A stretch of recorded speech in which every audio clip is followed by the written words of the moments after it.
মাথায় চুল সোনালি করে মধুবনীকে ভাবতে পেরেছিলেন এত খারাপ কথা শুনতে হবে? সোনালি চুলের জন্য জুটল ডাকিনী তকমা। কিন্তু মধুবনী চুপ থাকলেন না। কি বললেন জানেন? অপমানের জবাব দিলেন। কিন্তু কিভাবে?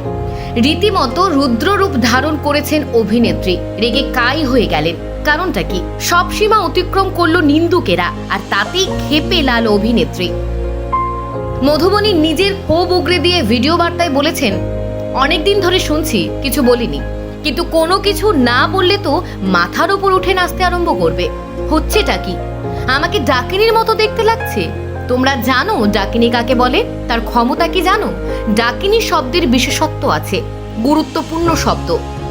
ডাকিনী যোগিনী মা কালীর সহচরী।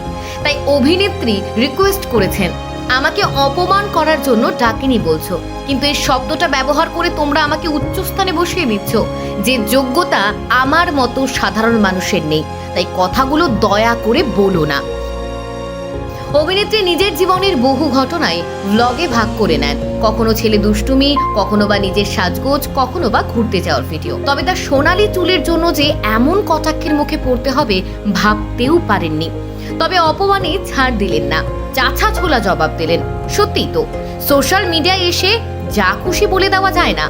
বহুদিন হলো মধুবনী গোস্বামীকে ছোট পর্দায় দেখা যাচ্ছে না। তবে হ্যাঁ, সোশ্যাল মিডিয়ায় তিনি ভীষণ অ্যাক্টিভ, আর তাই সোশ্যাল মিডিয়ায় চলছে তার লুক নিয়ে সমালোচনা থেকে শুরু করে গুচ্ছ গুচ্ছ নিন্দা। তিনি কেনই বা সহ্য করবেন বলুন তো? অভিনেত্রী এর আগেও স্পষ্ট করে বলে দিয়েছেন, ছোট পর্দায় সময় দেওয়া এখন তার পক্ষে বেশ টাফ। কারণ সিরিয়ালের শুটিং মানে প্রায় 12 থেকে 14 ঘন্টার একটানা কাজ। ছেলে কেশব এখন বেশ ছোট, এছাড়াও নিজের সেলও রয়েছে, ইউটিউব রয়েছে। তাই সবকিছু সামলে ছোট পর্দায় এই মুহূর্তে ফেরা অসম্ভব।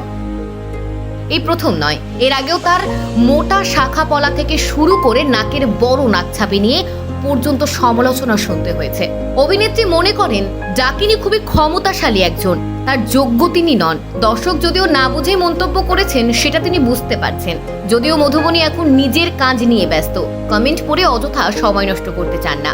তবে মানুষের এই ধরনের কথা তাকে মাঝে মধ্যে ভাবাচ্ছে। প্রশ্ন থেকে যাচ্ছে, অভিনেত্রী কড়া জবাব দিলে সমাজে যারা এই ধরনের নেগেটিভ চিন্তা ভাবনা করেন তারা কি আদৌ বদলাবেন? যারা অন্যের নিন্দা করেন, অন্যকে নেগেটিভ কমেন্ট করেন, মানসিকভাবে শান্তি পান, তাদের চিন্তা ভাবনা কবে বদলাবে? প্রশ্নটা থেকেই যায়। আপনি কি বলেন?